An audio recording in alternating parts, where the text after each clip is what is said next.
KBC में करोड़पति पति। सूरज के जीवन का एक ही फंडा था कि मेहनत तो गधा भी करता है, घर बैठे जो कमाए समझदार वही होता है। इसीलिए उसने कभी नौकरी ही नहीं ढूंढी। इस बात से हालांकि उसकी पत्नी शिखा बिल्कुल भी अग्री नहीं करती थी, पर फिर भी सूरज को समझाना बेकार था।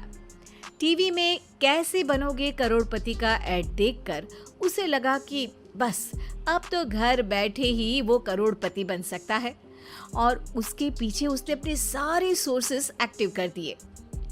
2 हफ्ते में उसके कलीग के साले के पड़ोसी के बेटे का सोर्स निकलता है जो कि उसे शो में पहुंचा सकता है, और सूरज उससे मिलने चला जाता है।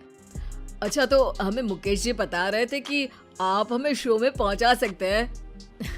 हाँ, उसमें कोई तकलीफ नहीं है। मैं कल अगर कोशिश करूँ तो इसी महीने में आपका नंबर आ जाएगा। अरे ये तो बहुत बढ़िया हो गया। अच्छा, वो सिलेबस और क्वेश्चन पेपर का कोई जुगाड़ है क्या? उसका तो कोई जुगाड़ नहीं है। तो वो वाकई में कुछ भी पूछ सकते हैं? हाँ, वो तो बच्चन जी पर है, जो पढ़ते हैं वो पूछ लेते हैं। पहली कोशिश फेल होने पर अब सूरज के सामने एक बहुत बड़ा सवाल था कि आखिर जवाब कहाँ से लाए। तब शिखा ने एक सजेशन दिया, क्यों ना सूरज अपने चचेरे भाई सुमित से मदद मांगे, जो कि यूपीएससी की तैयारी कर रहा था। हालांकि इतनी मेहनत करना सूरज को समझ में नहीं आता था, पर कोई और रास्ता ना मिलने पर वो आखिर सुमित से बात करता है। अरे सुमित, हमारा कैसे बनोगे करोड़पति के लिए सिलेक्शन होने वाला है, तुम हमें थोड़े चिट बनाने में मदद करोगे क्या? अरे भैया, चिट बनाए तो सालों हो गए, उसमें हमारा एक्सपर्टीज नहीं है, बल्कि आप बोलो तो हम आपकी पढ़ने में जरूर मदद कर सकते हैं। हट, कैसी अनाप शराब बातें कर रहा है तू। सूरज ने सुमित को मना तो कर दिया था, पर तैयारी करने के सिवाय कोई चारा उसे दिख भी नहीं रहा था, खासकर जब 12 के पेपर लीक करने के एक्सपर्ट शुक्ला जो भी हाथ जोड़ लेते हैं।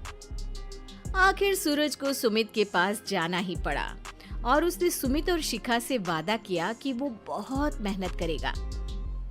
1 महीने की तैयारी के बाद फाइनल हुआ कि शो से 1 हफ्ते पहले एक ट्रायल खेला जाएगा, जहां पर सारे रिश्तेदार ऑडियंस की जगह पर होंगे और शिखा सवाल पूछेगी। दूर दराज से भी रिश्तेदार आकर हाजिर हो गए देखने कि आखिर कैसे बनेगा सुमित करोड़पति।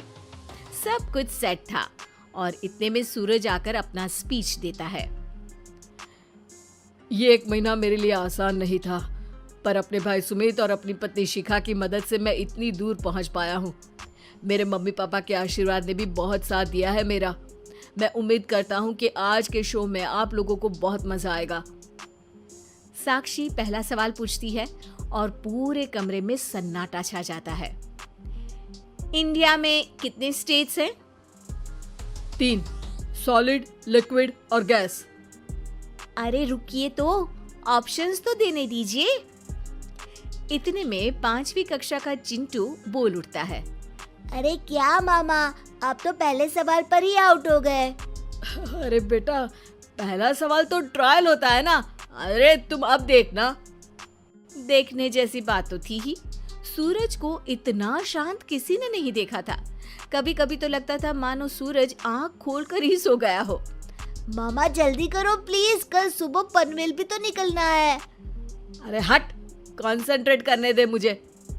3 सवाल में 3 लाइफलाइन खत्म हो चुकी थी, और अब चौथे सवाल पर भी सूरज का मौन नहीं टूटा।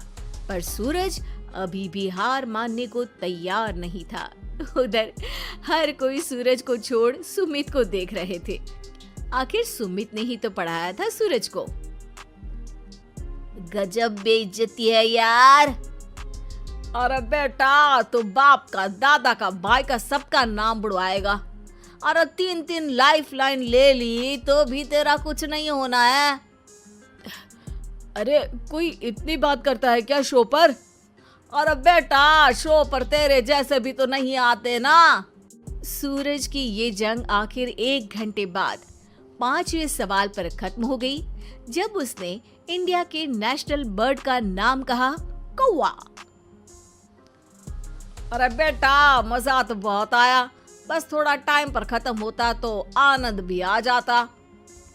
ताने बारिश के बूंदों की तरह बरस रहे थे और सूरज को भी समझ आ रहा था कि ये करोड़पति बनना शायद उसके बस के बाहर की बात है। पर वो आखिर ये बात मान कैसे लेता? वो सख्त लौंडा जो ठहरा, उसने सोचा कि बेइज्जती तो हो ही चुकी है, पर अगर मैं हार नहीं मानूं तो शायद कुछ हो सकता है। शिखा, तुम देखना, असली शो में आग लगा दूंगा, आग, करोड़पति बनूंगा मैं। हाँ, सब्जियां खत्म हो गई है घर पे, ले आओ। पहले पति बन जाओ, फिर करोड़पति बनना। अरे गजब बेइज्जती है यार। बेटा, अभी तो घर पर ही हुई है, 1 हफ्ते में तो तुम देश के सामने करवा कर आओगे। वैसे जब टीवी पर जाओ ना तो बस अपने मम्मी का ही नाम लेना, ठीक है? कोई पूछे तो बोलना कि पापा नहीं है मेरे। अरे पढ़ाई की, पेपर निकलवाए, इतने सारे लोगों को खाना खिलवाया, क्या फर्क पड़ा? इसीलिए मैं कहता हूँ कि मेहनत तो गधा भी करता है, घर बैठे जो कमाए वही सिकंदर। लेकिन मामा, गधे भी जानते हैं कि हमारा राष्ट्रीय पक्षी मोर है।